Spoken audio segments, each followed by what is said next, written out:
प्रतिबिंब के बारे में आपको बता रहे हैं। प्रतिबिंब जो होगी दर्पण से पूछता है कि कौन से प्रतिबिंब किस दर्पण में बनेगी। तो इस स्थिति को जान लीजिए, समतल दर्पण में बना प्रतिबिंब होता है काल्पनिक। काल्पनिक होता है, सीधा होता है और वस्तु के वस्तु से या वस्तु के बराबर होता है। समतल दर्पण में होने वाले प्रतिबिंब कैसा होगा? काल्पनिक, सीधा और वस्तु के। अवतल दर्पण में बनने वाले प्रतिबिंब होगा वास्तविक और साथ ही काल्पनिक। सीधा भी बनेगा, उल्टा भी बनेगा, बड़ा भी बनेगा, छोटा भी बनेगा और बराबर भी बनेगा। वस्तु की अपेक्षा प्रतिबिंब जो होगा अवतल दर्पण में वह काल्पनिक, वास्तविक, वस्तु से छोटा भी और बड़ा भी और साथ ही साथ बराबर भी, और सीधा भी बनेगा और उल्टा भी बनेगा। अब उत्तल दर्पण में हम लोग देखेंगे काल्पनिक, सीधा और छोटा बनेगा, वस्तु से छोटा बनेगा। ये एक छोटी सी कंसेप्ट थी। एक जगह पर तीनों दर्पण की हम लोग तुलना करके देख लिए। अब यहीं से क्वेश्चन कैसे कैसे बनेगा ध्यान दीजिए। कहेगा कि वास्तविक प्रतिबिंब बनता है कौन से दर्पण में? बताइए तो वास्तविक प्रतिबिंब अवतल दर्पण में। कहेगा कि काल्पनिक प्रतिबिंब बनता है कौन से दर्पण में? काल्पनिक बनेगा तीनों दर्पण में। और क्वेश्चन में काल्पनिक में एक बात लगा दे छोटी सा, केवल काल्पनिक प्रतिबिंब किस में बनेगा? उत्तल दर्पण। केवल काल्पनिक, समतल और उत्तल दोनों। केवल वास्तविक कहेगा तो अवतल दर्पण में। और काल्पनिक में केवल हटा के कहे कि काल्पनिक प्रतिबिंब किसमें होगा? तीनों में होगा। काल्पनिक तीनों में ना होगा। अच्छा, अब कहेगा कि किसी वस्तु का प्रतिबिंब सीधा बनता है किस दर्पण में सीधा बनता है? सीधा देखिए, सीधा तीनों में ना होगा। अच्छा, उल्टा कहेगा तो उल्टा किस में बनेगा? उल्टा प्रतिबिंब किस दर्पण में? अवतल दर्पण। तो यही एक छोटी सी कंसेप्ट से आप 20 से 25 क्वेश्चन बना सकते हैं। इतना ही से बहुत क्वेश्चन बनेगा। तो एक छोटा सा कंसेप्ट था, इसको क्लियर कर लीजिए। हम आपको पिछले क्लास में छोड़े थे कि अवतल दर्पण में जो प्रतिबिंब बनता है वह कब वस्तु को कहाँ रखेंगे तब प्रतिबिंब कहाँ बनेगा। इस कंसेप्ट को बातों बातों में बता दिए, लेकिन प्रतिबिंब को आरेख खींच करके बताना रोक दिए थे। उस क्लास को कहते कि अगले क्लास में हम एक एक प्रतिबिंब बना करके बताएंगे, वही ना बात थी। तो वह हम लोग अब शुरू करेंगे। अवतल दर्पण के सामने वस्तु को भिन्न भिन्न स्थानों पर भिन्न भिन्न बिंदुओं पर रखा जाएगा और प्रतिबिंब जो बनता है उसका हम लोग अध्ययन अभी करेंगे।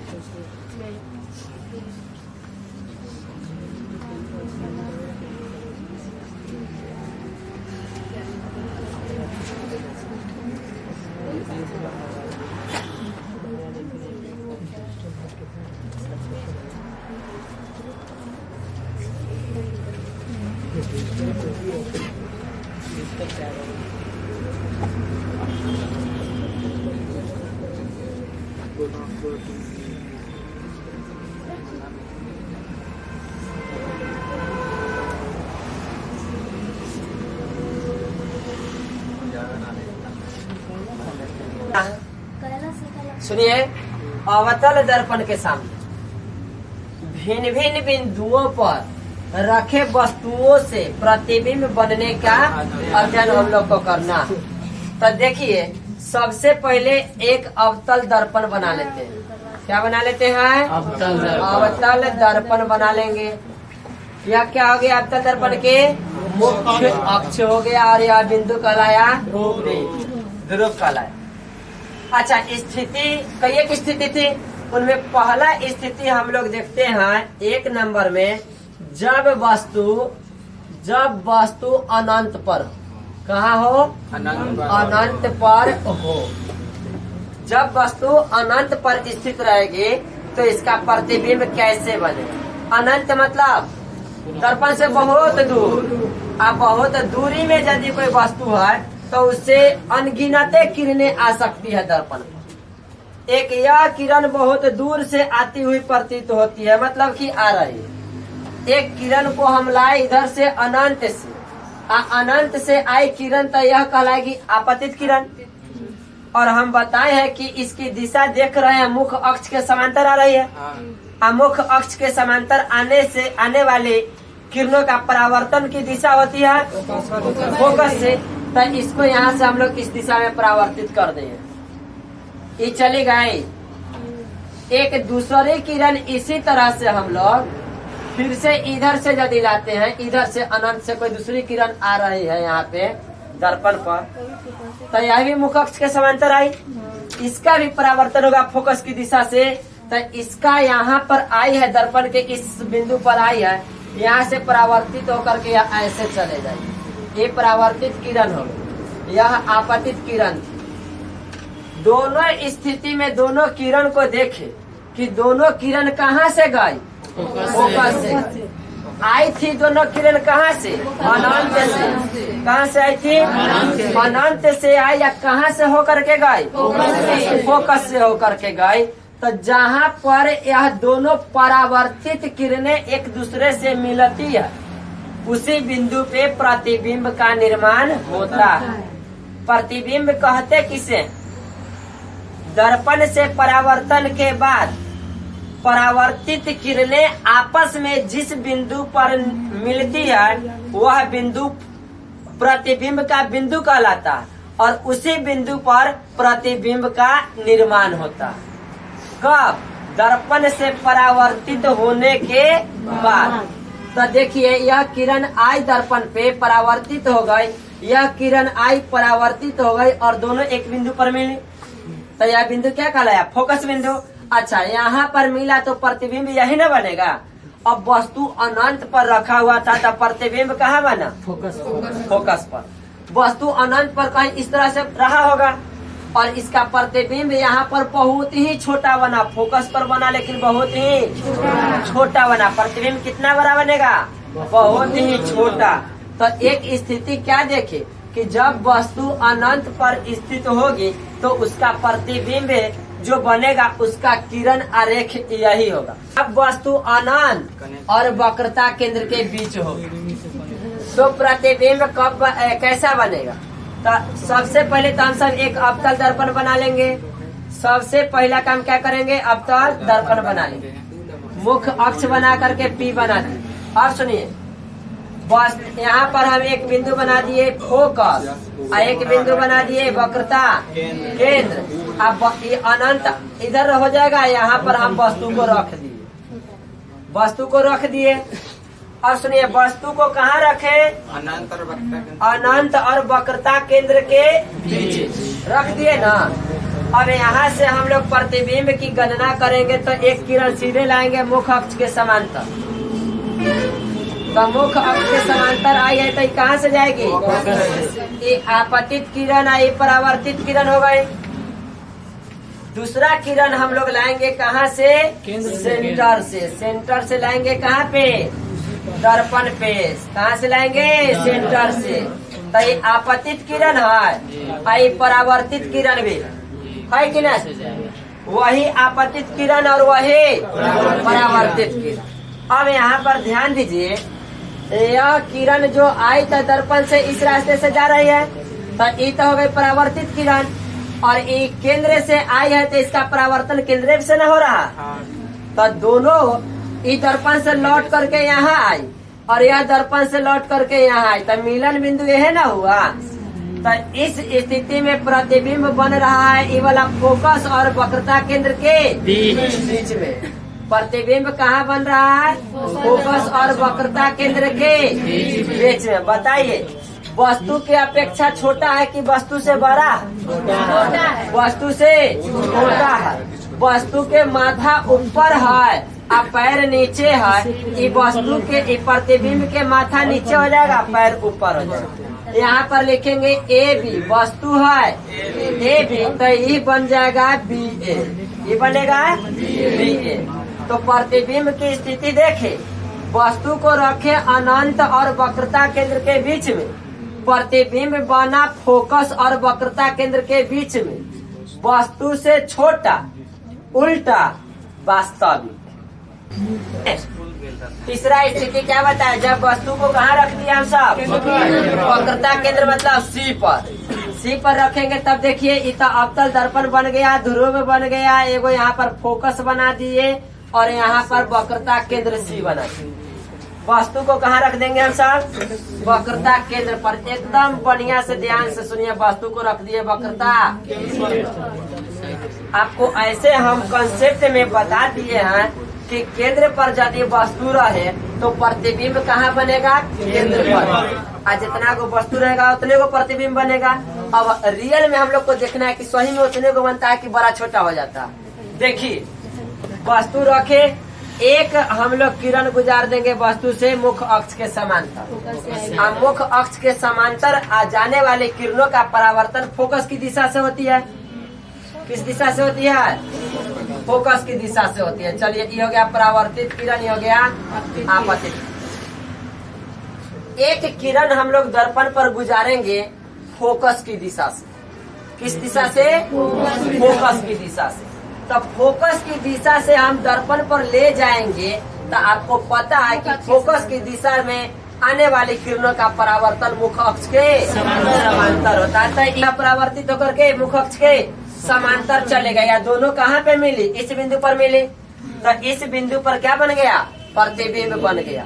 अब देखिए, तो जितना लंबा वस्तु था उतने लंबा प्रतिबिंब बना कि नहीं? ये वस्तु है ए बी, अब प्रतिबिंब बन गया बी ए, ये नीचे न चल रहा है।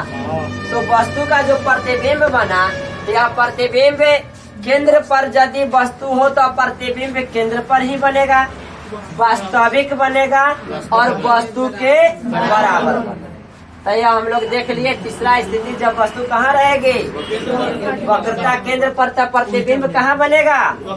वक्रता केंद्र पर, वस्तु के बराबर। जब वस्तु वक्रता केंद्र और फोकस के बीच स्थित हो।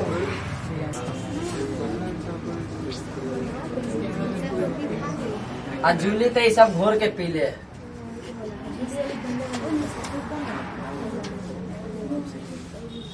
वक्रता केंद्र, फोकस, वस्तु को रख दिए वक्रता केंद्र और फोकस के बीच। वक्रता केंद्र और फोकस के बीच अनंत हो गया। ये क्या हो गया? अनंत हो गया। वस्तु को हम कहाँ रखे थे? सी और एफ के बीच में। ये वाला बिंदु सी है, ये वाला बिंदु एफ है। सी और एफ के बीच में वस्तु को रखे तो आपतित किरण हो गया। ये आपतित किरण भी है, परावर्तित किरण भी है। ये परावर्तित किरण। देखिए, वस्तु कहाँ है? सी और एफ के बीच में। वस्तु से एक किरण कैसे गए? मुख्य अक्ष के समांतर, और दूसरी किरण गुजारे वस्तु से केंद्र की दिशा से। तो केंद्र की दिशा से गए तो दर्पण पर जाकर के यह दिशा से वापस हुई और यह दोनों आपस में एक बिंदु पर मिला। यहाँ पर बना क्या चीज? प्रतिबिंब। क्या बना? तो बताइए, वस्तु की अपेक्षा छोटा बना कि बड़ा बना? बड़ा बना। वस्तु ऊपर है, प्रतिबिंब तो प्रतिबिंब उल्टा हुआ ना। अच्छा, वास्तविक कहलाएगी कि काल्पनिक कहलाएगी? वास्तविक कहलाएगी। तो स्थिति क्या है? जब वस्तु वक्रता केंद्र और फोकस के बीच स्थित हो तो इस स्थिति में हम लोग निष्कर्ष में क्या बताएंगे कि वस्तु का प्रतिबिंब वक्रता केंद्र और अनंत के बीच में बनेंगे उल्टा बनेगी, अब वास्तविक साथ ही वस्तु से बड़ा बनेगी। यहाँ पर क्या लिखना होगा? वस्तु का प्रतिबिंब वास्तविक, उल्टा और वस्तु से बड़ा बनेगा। जगह बता देना होगा, कहाँ बनेगा? वक्रता केंद्र और अनंत के बीच। फोकस बताया आपको कि जब वस्तु फोकस पर स्थित हो तो दर्पण ले लीजिए। सबसे पहले तो अवतल दर्पण बना लेंगे, ध्रुव बना देंगे, फोकस बना देंगे, फोकस बना देंगे और वक्रता केंद्र बना देंगे। हम क्या बताए कि वस्तु को कहाँ रखना है? फोकस पर। फोकस पर एक वस्तु को रख दीजिए, हसीना रख दिए। यहाँ से एक समांतर ले चलिए किरण, इसका परावर्तन भी हो जाएगा इस फोकस से। हो गया आपतित किरण, परावर्तित किरण। अब बताए थे कि एक किरण को केंद्र की दिशा से ले चलेंगे, तो केंद्र की दिशा से ले चलेंगे हम लोग दर्पण पर। एक दर्पण पर आपतित किरण और फिर ये हो गए परावर्तित किरण। इसको ऐसे ले चलेंगे, इसको ऐसे ले चलेंगे। बताइए यह दोनों कहाँ जाकर के मिलेगी? यहाँ से बहुत दूर अनंत पर जाकर के कहीं मिलेगी। यहाँ से जब यह किरण को गुजार रहे हैं तो यह किरण और यह किरण परावर्तित किरण है, बहुत दूर जाके कहीं मिलेगी, बहुत दूर। फोकस पर वस्तु रखे, प्रतिबिंब बहुत दूरी पर जाकर के कहीं मिलेगी। मतलब कहेंगे क्या? अनंत पर बनेगी। प्रतिबिंब कहाँ बनेगी? अनंत पर बनेगी। या कैसा बनेगी? नीचे अनंत पर कहीं न कहीं मिलेगी, तब वास्तविक बनेगी। वास्तविक बनेगी, उल्टा बनेगी, अब वस्तु से बहुत। प्रतिबिंब अनंत पर वस्तु से बहुत बड़ा बनेगी। फोकस और ध्रुव के बीच में रखें तो इसका किरण आरेख खींचना है। तो पहले तो दर्पण बनाना है, ध्रुव बना देना है, उसके बाद फोकस बना देना है और इसके बाद वक्रता केंद्र बना दिया। अब वस्तु को कहाँ रखेंगे? फोकस और ध्रुव के बीच। तो यहाँ पर एक वस्तु को हम सब रख दिए बीच में। आप मुख्य अक्ष के समांतर किरण ले गए, इसका परावर्तन होगा फोकस की दिशा से, ऐसे हो गया। तो यहाँ से ले चलेंगे तो यहाँ से ऐसे चलेंगे और यहाँ से परावर्तित होकर के ऐसे चली जाएगी। और ये परावर्तित किरण हो गई, इधर आपतित किरण, ये परावर्तित किरण। यहाँ पर दोनों किरणों के देखिए एक बात और समझने वाली बात शमशेर जी, ये परावर्तित किरण है ना, परावर्तित किरण, एहो परावर्तित किरण है ना। अच्छा, परावर्तित किरणों के यहाँ पर दूरी देखिए, यहाँ पर दूरी क्या है? इतना दूरी है। यहाँ पर दूरी देखिए इतना है, यहाँ पर दूरी देखिए इतना है।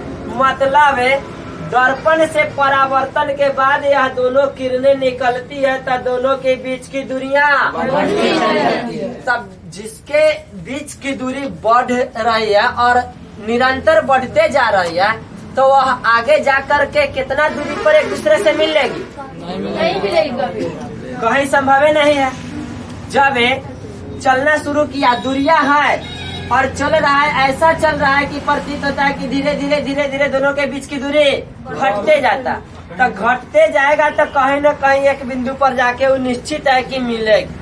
लेकिन यदि दूरियां बढ़ते जा रही है तो कितना भी दूरी चल जाए वह दूरियां बढ़ते चले जाएगी, वह आपस में एक दूसरे से नहीं मिल पाएगी।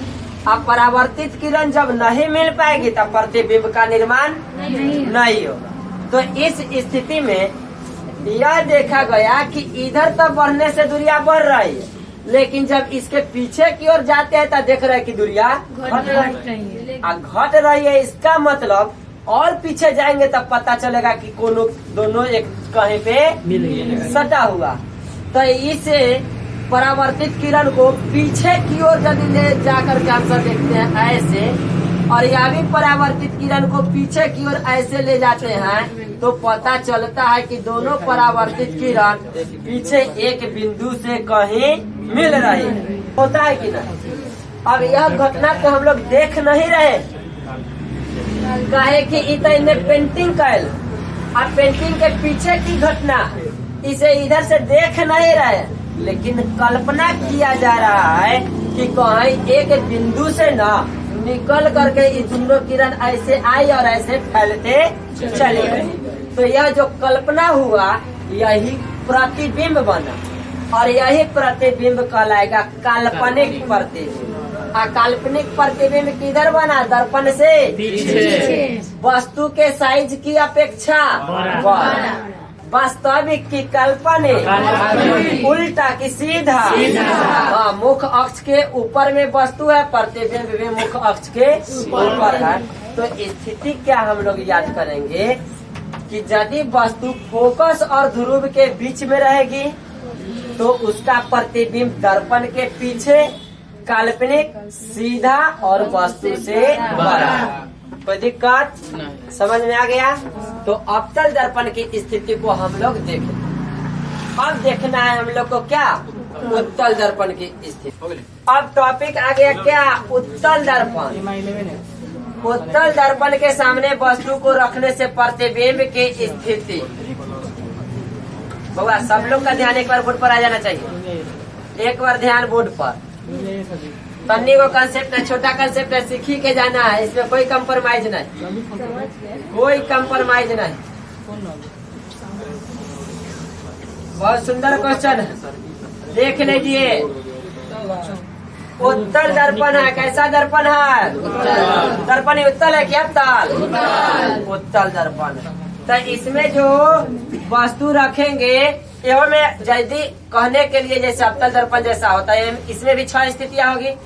तो यहाँ पर इधर बना देते हैं हम लोग क्या? वक्रता केंद्र। यहाँ पर बना देते हैं क्या? एक।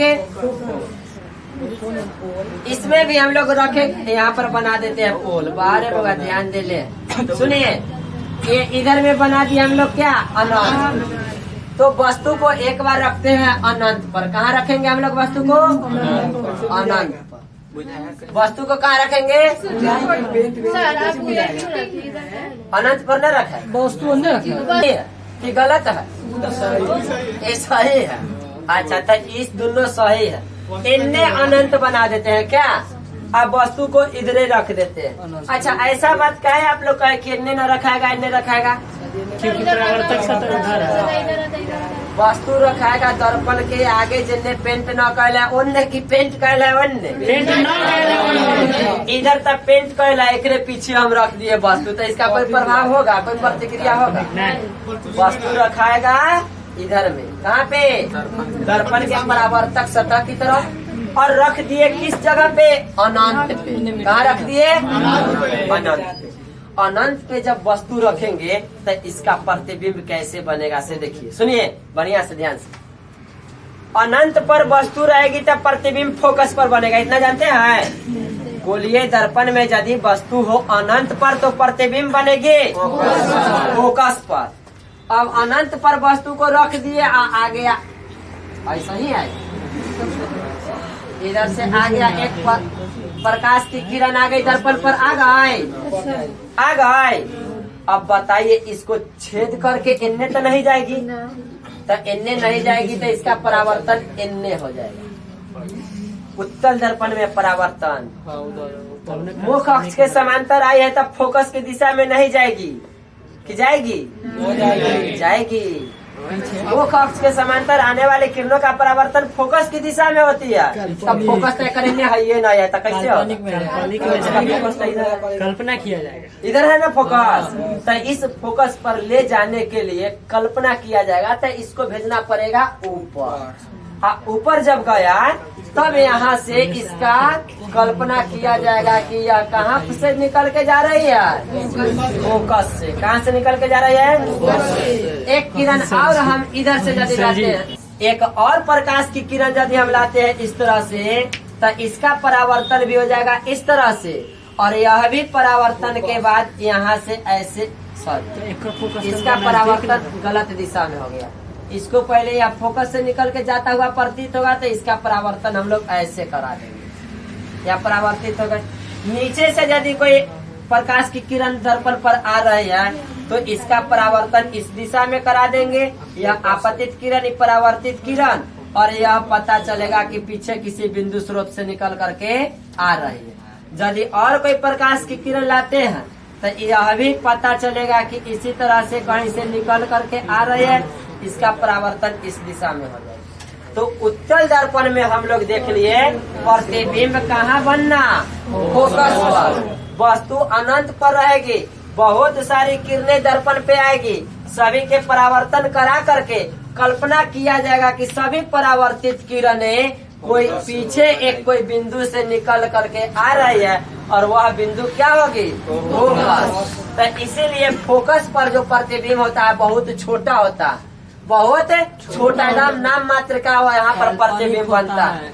अब प्रतिबिंब वास्तविक बना कि काल्पनिक, दर्पण के पेंटिंग के पीछे बना ना, पीछे बनने वाला प्रतिबिंब होता है काल्पनिक। तो उत्तल दर्पण में बने प्रतिबिंब होता है काल्पनिक, सीधा और वस्तु से छोटा, वस्तु से छोटा। इसमें दो ही स्थिति हम लोग को पढ़ना है। पहली स्थिति क्या थी, जब वस्तु अनंत पर हो, जब वस्तु अनंत पर हो, तो अनंत वाली वस्तु का हम लोग क्या देख लिए, किरण आ रही। अब एक स्थिति क्या होती, जब वस्तु अनंत और ध्रुव के बीच में।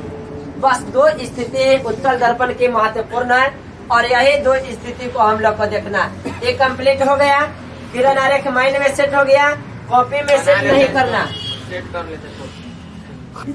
उत्तल दर्पण की दूसरा स्थिति, जब वस्तु अनंत और ध्रुव के बीच हो, कहाँ हो, अनंत और ध्रुव के बीच। सबसे पहले एक हम सब क्या बना लेंगे, उत्तल दर्पण, मुख्य अक्ष बना दिए, फोकस बना दिए, यहाँ अनंत कर दिए, यहाँ पर बना दिए एक बिंदु फोकस और यहाँ आगे ले जा करके बना दिए क्या चीज, सेंटर।